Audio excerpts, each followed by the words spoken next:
All right, so I'm going to walk you guys through exactly how to select and use loops while minimizing your risk for opening up cease and desist letters or even lawsuits from other people. Again, this is not legal guarantees I'm giving you or even legal advice, but I'm going to show you what my guidelines are for to minimize my risk to ensure that I'm not putting my libraries in any risk of having somebody claim that we sampled their track or did something like that. If you didn't catch my previous video where a library owner is getting sued because one of his composers used a loop through Splice, I'll link it in the description box below. Go ahead and check that out. It's a very, very informative chat, and I do appreciate Mike for sharing his story with us. Feel for him. It's a really crappy situation, but I do think that this is going to be something that pops up more and more as sites like splice.com and other loops and sample-based websites where you can just basically a la carte, take anything you want. As more of these sites become more popular, that means that everybody's going to be grabbing from the same bucket, right? Charting artists, music licensing producers, singer-songwriters, bands, everybody can have access to these things because the end user licensing agreement, certainly through Splice and through many others, allows anyone to use these samples, these loops. Generally, the only exception is you can't keep them in isolation. So you can't just like bounce, let's say just like a vocal melody and throw it up there and try to get that placed. You would be violating their terms. But as long as you're combining loops together with music, you can do it. And they're not saying that there's no problem with you actually doing that. But people are still getting sued.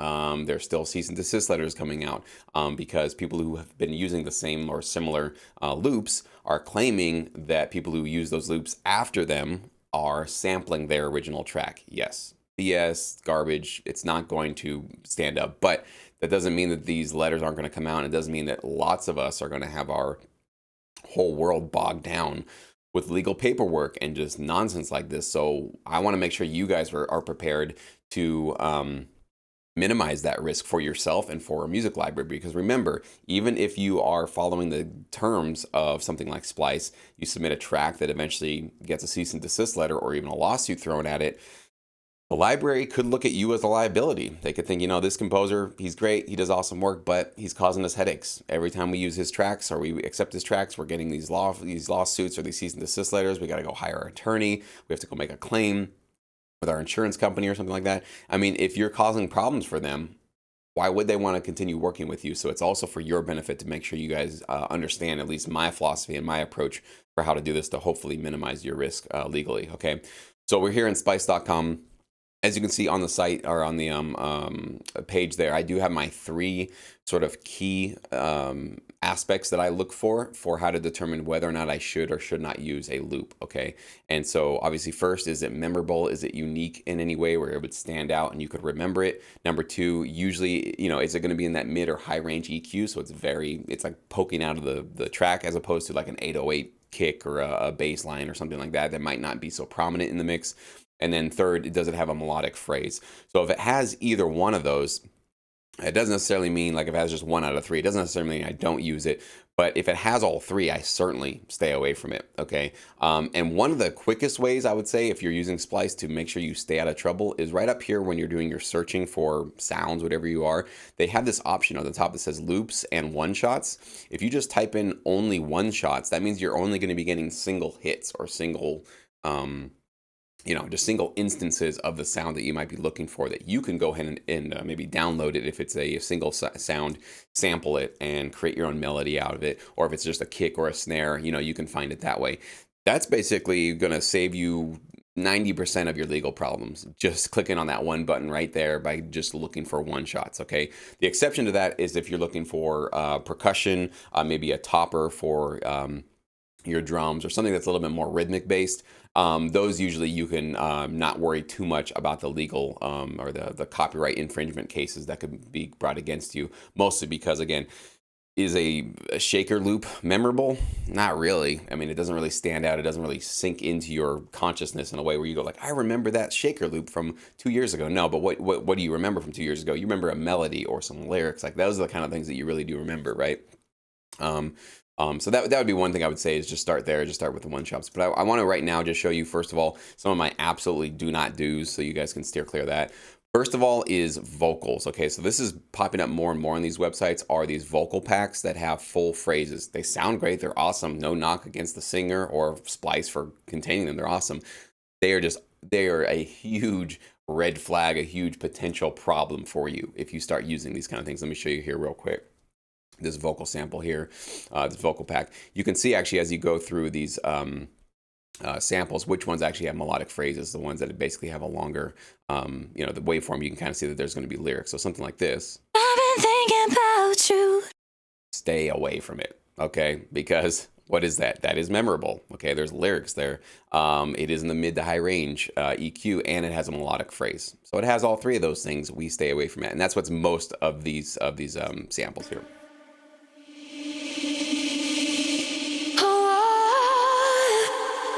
You know, stuff like this.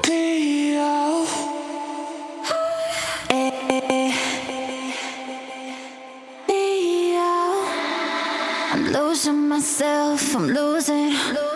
Yeah, stay away from that kind of stuff, from using that. Even though some of that you couldn't even really hear what they were saying, it was a lot of this kind of reverse effect on it. It's still memorable. It's still creating a melodic phrase, and so therefore you could be running into problems. Now let's check out this one. This is a vocal transition. This is one of those ones that's kind of in a gray area, but you're a little bit more on the safe side using something like this.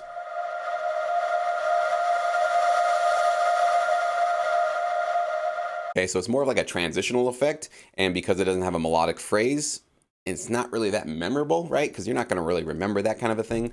That would be a little bit more on the safe side. Okay, that would be something that I would certainly use if I felt like it was the right way to transition from one section to another or whatever. Let's check out, this is a vocal one shot here. So again, a little bit of a gray area here. It is in the mid to high range. It doesn't really have a melodic phrase though. It's a single hit, and you could definitely, I mean, the one way to be very safe if you're going to use something like this, download it and then pitch shift it, go to a different note, or put it into your sampler and create a melody out of that. Hey, hey, hey, you know, whatever you want to do with that. But just make it yours in some way. That would be a way to make sure that you're extra safe if you're even going to be using something singular like that. I know they have some more phrases here. Back and forth. Yeah, you know, this, even though it doesn't have, this would be one of those ones where it doesn't really have much of a melodic phrase because it's more a woman speaking, kind of talking, rapping, whatever. Still, it's got lyrics. It's memorable. It's got a rhythm to it, and yeah, it's anybody using this kind of thing, or you're just asking for trouble. You're just opening yourself up to that kind of stuff. Okay, so I would say those are the two exceptions to the vocal, basically staying away from vocals, is like kind of these transitional effects and maybe a single shout or a hey. But again, even if you use those things, pitch shifting them or creating an original melody around them, putting an effect on them or something like that, is a good way to make sure you just stay very, very safe with that, okay? But aside from vocals, let's go ahead and get into some music. I think this is the one I was looking at before, hard trap and future work. Let's go ahead and take a look at, listen to some of these. What's this?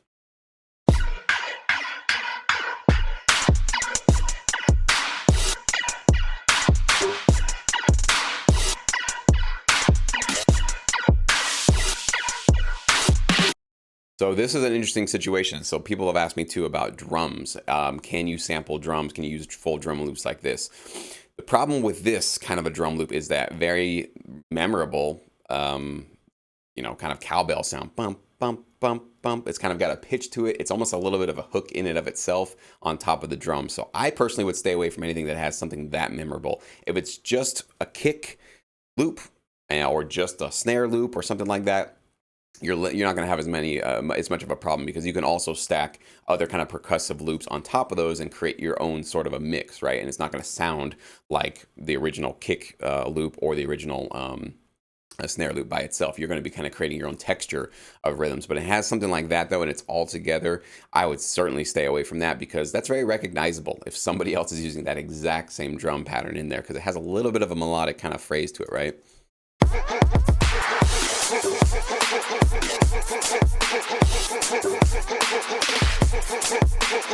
Same with this one, not much of a melodic phrase, but you've got those vocal sounds in there. And so those vocal sounds can be very recognizable, that they're very, they have this kind of delay effect on them. So it's very memorable.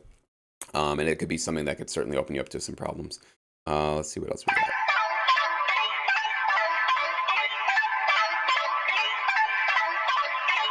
Right, this is definitely following what we should not be using, because it's memorable. It's got a high, a mid to high range EQ, and it has a melodic phrase. Okay, we definitely want to stay away from something like that.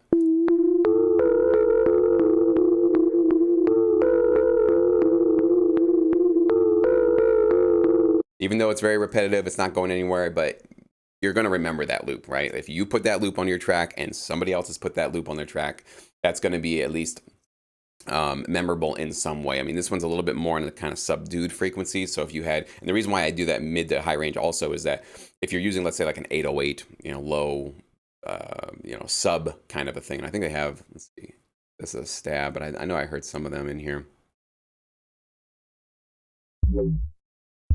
That's just a single shot right there. If I can do up here, a sub, if they have any 808 ones.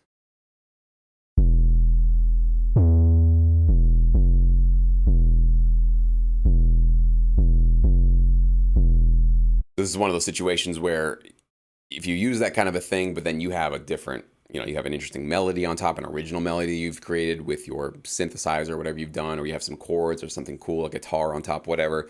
This is where you're going to be more safe. Okay, I can't say 100% safe. Nothing's guaranteed. There are frivolous lawsuits going all over the place sometimes. So I want to make sure you guys clear that. I can't guarantee you that.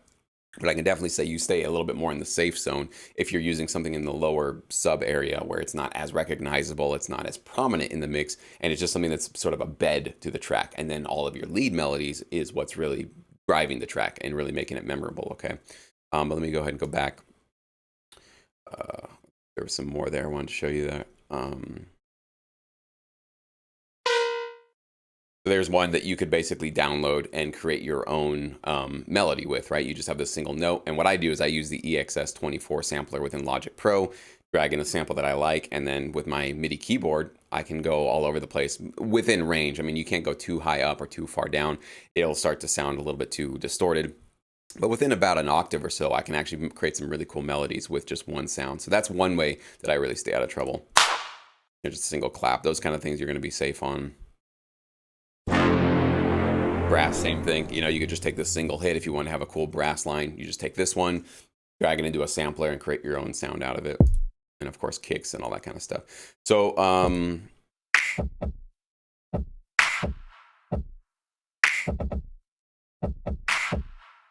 this would be a safer drum loop to use because, again, there's nothing melodic or any sort of a very recognizable loop associated with it. It's just a kind of a generic kick and claps or snaps, whatever they are, together. So I still don't think you should be using loops that combine all of your drums or even kick and snare because, not for the copyright issues, but because when you submit to a library, a lot of times they might give you notes and say, we like it, but we need that kick to pop a little bit more. And if you're using one track that has the kick and the snare on it, you don't have a lot of options. On top of that, they're going to want probably your stems sometimes. And if they do want your stems, how are you going to separate the kick and the snare? You're going to have to go through and cut out all the kicks, put them on their own track, and all the snares, put them on another, which, more power to you if you want to go through and do all that kind of stuff. But it is going to be a lot more work, a lot more heavy lifting for you. And I think you will find that you'll have a lot more flexibility and you'll be much more in control of your production approach and your mixing and mastering if you're using individual, like a kick track and a snare or claps, everything kind of separated on its own track. I do think that's a smart way to go with all this kind of stuff, okay? The last thing I will talk about is MIDI.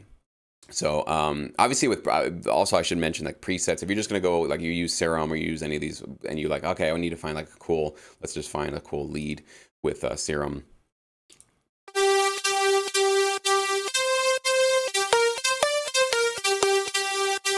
So in this one, you're just downloading the sound because all of them use the same exact melody to showcase the sound.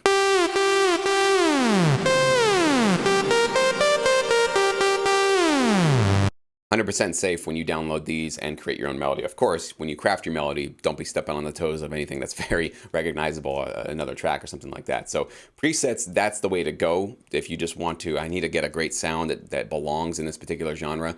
Definitely go with presets. That's like a guaranteed way to make sure that you're not taking somebody else's loop or melody that could open up to you problems, okay? But even with MIDI, let me just show you some of these. I'll just click on one of them, see what happens.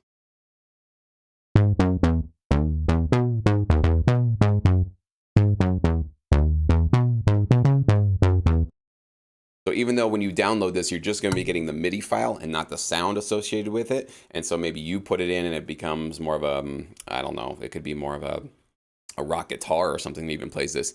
I still would not import this MIDI loop or MIDI file into your session without altering it, altering a note, altering something about it.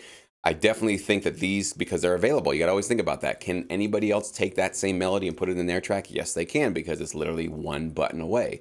So the easier it is to put this stuff in your track, the more that you're going to make sure you do a little bit of extra work to create something original, alter it in a way to make it 100% yours, to minimize your legal risk. Okay, so I'll just make sure you guys are aware on that. And I think down here, we're going into more samples. Yeah, more samples and stuff. So those are my sort of guidelines to how I keep myself out of legal trouble, or at least minimize my risk as much as possible. If you guys have any further questions about how to use this stuff, post it below. I definitely did this to make sure that I let you know how to best protect yourself. But if there's more insights, or maybe certain kind of special situations where you're not really sure if you should or shouldn't use, just go ahead and post it below and comment below. I'll definitely do another video if I need to, and try to give you as much clarity as I possibly can. Of course, with all this stuff, there's no guarantees. You basically are just doing your best to keep yourself out of trouble, but it's just one of these weird things where we don't know how it's going to turn out in the end. What I think would be a smart move for a lot of these companies like Splice and just all these other websites, Loop Masters, that kind of thing, that offer these kind of things. One suggestion I would have is that you have sort of two end user license agreements, and one of them, which is a single one shots, where obviously, in and of itself, it's not a melody, it's not something memorable, it's not something that has any melodic phrase. Those, they would be able to allow people to put into a copyrightable piece of music that they could actually claim. But if it's a melodic hook, a vocal melody with lyrics, anything with a melodic phrase, that kind of thing, they should have a separate end user license agreement that says you cannot exclusively claim these samples in your work. Because that's what's happening right now. There's artists, there's producers. Some of them probably don't even know that their lawyers are doing this, but their lawyers are going out and saying, we've detected that you've used the same loop that we have. But rather than them admitting to that, they're saying you sampled us, you took our music, right? Because we copyrighted that. We sent it to the Library of Congress. We have the fancy receipt that says that we own this song and this recognizable melody. You're using it, right? So that's what's happening out there. So one way, because I don't know, how is Splice going to get are people going to come after Splice for this kind of stuff because they're causing a lot of these headaches? Who knows? But I do think that these companies, I hope they're thinking about this, because this is something that's slowly been creeping up in the industry, and now it's become much more prevalent in terms of the stories that I've heard about it, obviously with Mike's situation.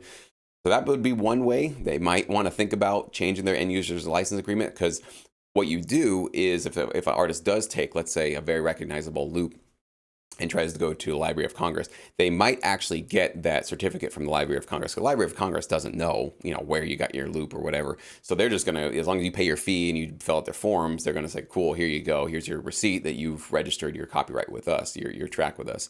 But if they ever go try to claim, to cease and desist, give us what you've earned, do anything like that, the defendant in that case could basically point right back to them and say, no, you used that. We found that this, because our composer used the same loop, therefore Splice's terms of use, terms of services say you cannot copyright exclusively any of these sounds that they're using. So, and I don't know exactly if that's something they can do, if that's going to open up a whole can of worms, but something is going to have to be done in terms of just making sure that there's clarity for artists and producers moving forward. Because otherwise, if this entire site, all the loops become a huge problem for people, these companies are going to be in a bad situation moving forward, because nobody will want to use them, or at least nobody legit will want to use them, because they're just not going to want to deal with the headaches and the nonsense that happens for them. So we'll see where it all shakes out. If you guys have any comments, questions, as always, please post them below.